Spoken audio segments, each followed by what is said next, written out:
Thank you. Thank you sir. ఇప్పుడు అల్లూరి సీతారామరాజు గారిని మాట్లాడాల్సిందిగా కోరుకుంటున్నాం. అందరికీ నమస్కారం. ఈ మీటింగ్ స్వామి జీఎస్వామి గారికి, రామేశ్వరరావు గారికి, ఎమ్మెల్యే గారికి, కండ శ్రీనివాసరావు గారు, వేదికమైన పెద్దలందరికీ ఈరోజు గుర్తొస్తుంది ఏంటంటే, నేను 1985లో 40 ఇయర్స్ బ్యాక్ మధురవాడలో 80 ఎకరం లేఅవుట్ వేసాను.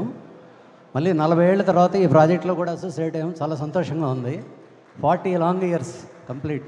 ఇదే ఊళ్ళో 80 ఎకరం లేఅవుట్ లాంచ్ చేసాం 85, 86లో కూడా అప్రూవల్తో ఇదే గ్రామంలో. సో ఈ ప్రాజెక్టు స్వామి గారి దయతోడు అందరూ సక్సెస్ అవుతుంది. థ్యాంక్ యూ వెరీ మచ్ అందరికి. Thank you sir. Alluri Rangaraju గారిని మాట్లాడవలసిందిగా కోరుకుంటున్నాము.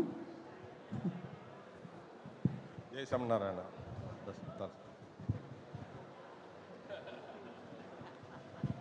సార్ మీరు మాట్లాడారా? ఓకే. వేణుగారు ఎక్కడున్నారు? Okay okay. సో ట్రెజరర్ వేణుగారు మాట్లాడతారు. మాట్లాడరట? మాట్లాడను అన్నారా సార్? ఓకే. మరి ఇంకా ఆలస్యం చేయకుండా మన ఐకానికా సిటీ చైర్మన్ మురళీకృష్ణ గారిని మాట్లాడాల్సిందిగా కోరుకుంటున్నాను.